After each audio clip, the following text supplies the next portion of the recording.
Hello students, आज का ये वीडियो कक्षा 9 विज्ञान से संबंधित है। इस वीडियो में हम विज्ञान के अध्याय 1 यानी हमारे आसपास के पदार्थ के क्वेश्चन आंसर करेंगे। अभ्यास में दिए गए सभी प्रश्नों को हम बारीकी से समझेंगे और उन सभी प्रश्नों का उत्तर लिखेंगे। इस प्रकार ये वीडियो आपके लिए बहुत ही महत्वपूर्ण होने वाली है। इस वीडियो का आप लास्ट तक जरूर देखें। आइए वीडियो हम शुरू करते हैं। निम्नलिखित तापमानों को सेल्सियस इकाई में परिवर्तित करें। दिया गया है 300 केल्विन। जब भी तापमान का मान केल्विन स्केल में दिया हुआ रहे और इससे हमें डिग्री सेल्सियस में परिवर्तित करना हो तो ऐसी स्थिति में दिए गए मान में हमें 273 माइनस करना पड़ता है, यानी इसका मान होगा 300 माइनस 273 डिग्री सेल्सियस बराबर 27 डिग्री सेल्सियस।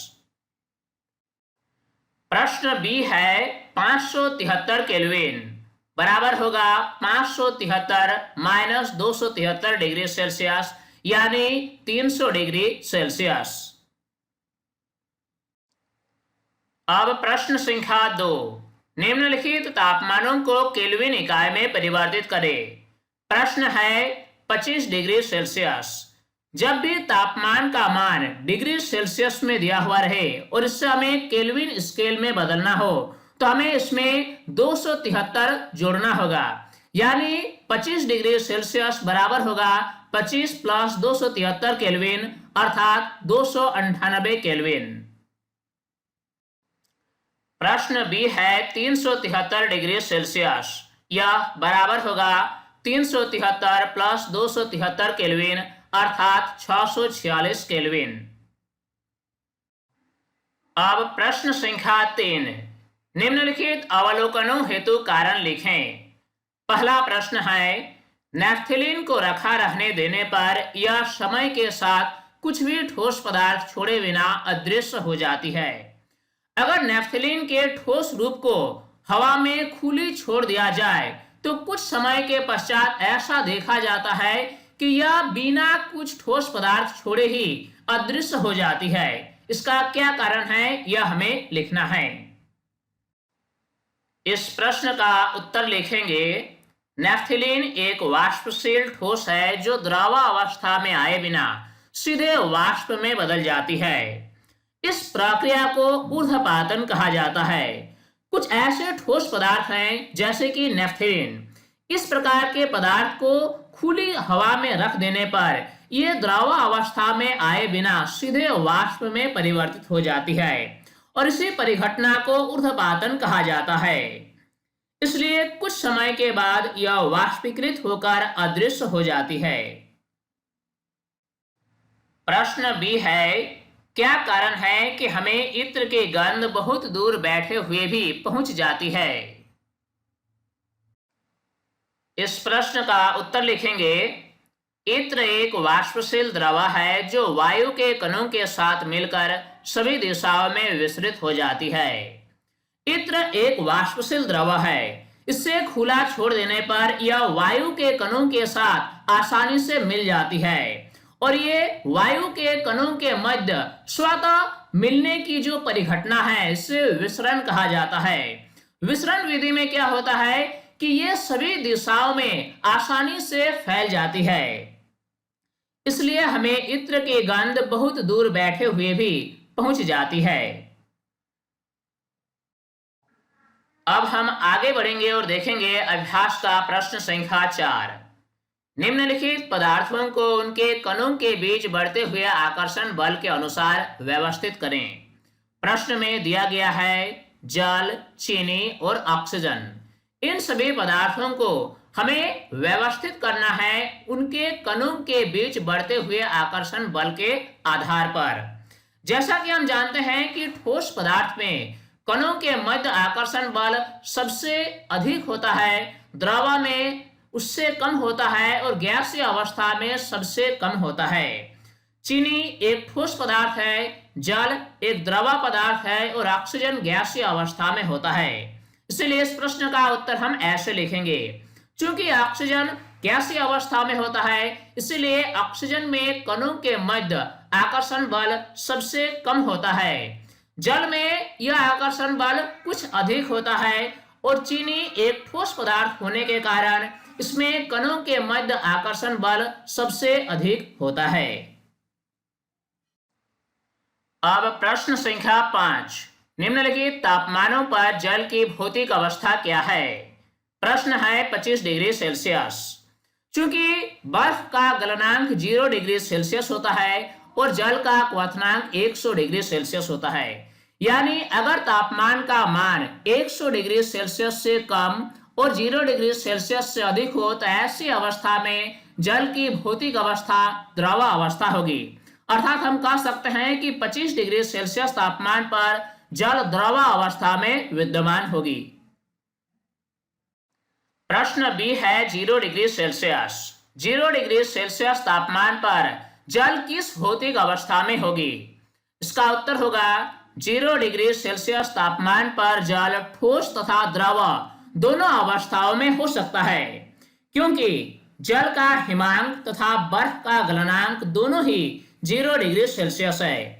बर्फ 0 डिग्री सेल्सियस तापमान पर पिघलता है, साथ ही साथ जल बर्फ में परिवर्तित भी होता है 0 डिग्री सेल्सियस तापमान पर। अर्थात इस तापमान पर जल दोनों अवस्था में होगी, ठोस अवस्था में भी और द्रव अवस्था में भी। प्रश्न सी है कि 100 डिग्री सेल्सियस तापमान पर जल की भौतिक अवस्था क्या होगी? इसका उत्तर लिखेंगे 100 डिग्री सेल्सियस तापमान पर जल द्रव तथा गैस दोनों अवस्थाओं में हो सकता है, क्योंकि जल 100 डिग्री सेल्सियस तापमान पर द्रव से वाष्प तथा वाष्प से द्रव भी बनता है। 100 डिग्री सेल्सियस तापमान एक ऐसा तापमान है जिस तापमान पर जल वाष्प में बदलने लगता है। साथ ही साथ इसी तापमान पर ही वाष्प जल में भी परिवर्तित होने लगता है। इसीलिए 100 डिग्री सेल्सियस तापमान पर जल द्रव और गैस दोनों अवस्थाओं में विद्यमान हो सकती है। अब देखेंगे प्रश्न संख्या 6, पुष्टि हेतु कारण दें। प्रश्न है जल कमरे के ताप पर द्रव है। क्या कारण है कि जल कमरे के तापमान पर द्रव अवस्था में होता है? प्रश्न का उत्तर लिखेंगे जल का हिमांक 0 डिग्री सेल्सियस तथा क्वथनांक 100 डिग्री सेल्सियस होता है। जल 0 डिग्री सेल्सियस तापमान पर बर्फ में बदलने लगता है, इसीलिए इसका हिमांक 0 डिग्री सेल्सियस है, जबकि जल वाष्प में बदलने लगता है 100 डिग्री सेल्सियस पर, इसीलिए जल का क्वथनांक 100 डिग्री सेल्सियस होता है। कहने का मतलब यह हुआ कि ऐसा तापमान जो 0 डिग्री सेल्सियस से अधिक और 100 डिग्री सेल्सियस से कम हो, ऐसे तापमान पर जल द्रव अवस्था में होगा। यानी हम लिख सकते हैं इसलिए कमरे के ताप पर जल द्रव अवस्था में पाया जाता है। क्या कारण है कि लोहे की अलमारी कमरे के ताप पर ठोस है? प्रश्न बी का जवाब हम लिखेंगे लोहे का गलनांक कमरे के ताप से बहुत अधिक होता है, इसीलिए लोहे की अलमारी कमरे के ताप पर ठोस है। अब प्रश्न संख्या 7, 273 केल्विन पर बर्फ को ठंडा करने पर तथा जल को इसी तापमान पर ठंडा करने पर शीतलता का प्रभाव अधिक क्यों होता है? प्रश्न में यह बताया गया है कि अगर हम 273 केल्विन पर यानी कि 0 डिग्री सेल्सियस तापमान पर बर्फ और जल दोनों को ठंडा करें तो हम पाएंगे कि बर्फ अधिक शीतलता प्रदान करता है जल की तुलना में। ऐसा क्यों होता है ये हमें बताना है। प्रश्न का उत्तर हम लिखेंगे संगलन की गुप्त उष्मा के कारण 273 केल्विन यानी 0 डिग्री सेल्सियस तापमान पर बर्फ जल की अपेक्षा अधिक शीतलता प्रदान करता है। अगला है प्रश्न संख्या 8, उबलते हुए जल अथवा भाप में से जलने की तीव्रता किसमें अधिक महसूस होती है? अक्सर हम देखते हैं कि उबलते हुए जल की तुलना में भाप अधिक ज्वलनशील होती है, ये अधिक जलन पैदा करती है। इसका क्या कारण है? प्रश्न का उत्तर लिखेंगे वाष्पीकरण की गुप्त ऊष्मा के कारण उबलते हुए जल की अपेक्षा भाप से जलने की तीव्रता अधिक महसूस होती है। अब प्रश्न संख्या 9। निम्नलिखित चित्र के लिए ए, बी, सी, डी, ई तथा एफ की अवस्था परिवर्तन को नामांकित करें। इस प्रश्न में एक चित्र दिया गया है, इसमें हमें अवस्था परिवर्तन के नाम को लिखना है। अगर हम ए की बात करें तो ए में क्या है, ठोस द्रव में परिवर्तित होती है और इस प्रक्रिया को गलन कहा जाता है। बी में क्या है, बी में दिया गया है द्रव से गैस में परिवर्तित होती है। जब कोई पदार्थ द्रव से गैस में परिवर्तित होती है तो इस परिघटना को वाष्पीकरण कहा जाता है। सी में क्या है, गैस द्रव में परिवर्तित हो रही है। जब गैस द्रव में परिवर्तित होती है तो इस परिघटना को संघनन कहा जाता है। डी में है द्रव ठोस में परिवर्तित होती है और इस प्रक्रिया को जमना कहा जाता है। इस प्रक्रिया में द्रव ठोस में परिवर्तित हो रही है।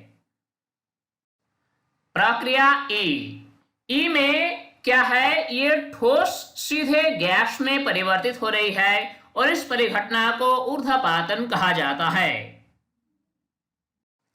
अगला है एफ। एफ में गैस सीधे ठोस में परिवर्तित होती है और जब कोई गैस सीधे ठोस में परिवर्तित होती है तो इसे निक्षेपण कहा जाता है। तो स्टूडेंट्स, इस वीडियो के माध्यम से हमने अभ्यास में दिए गए सारे प्रश्नों को बारीकी से समझने का प्रयास किया और उन सभी प्रश्नों का उत्तर लिखा। उम्मीद करता हूं ये वीडियो आपके लिए काफी हेल्पफुल हुई होगी और इस वीडियो से आपने काफी कुछ सीखा होगा। ये वीडियो आपको कैसा लगा आप हमें कमेंट में जरूर बताएं। साथ ही अगर अभी तक आप हमारे YouTube चैनल साइंस प्लेटफॉर्म को सब्सक्राइब नहीं किया है तो इसे अभी सब्सक्राइब कर ले ताकि हर नए वीडियोस की अपडेट्स आप तक आसानी से पहुंच सके। स्टूडेंट्स, तब तक के लिए बाय।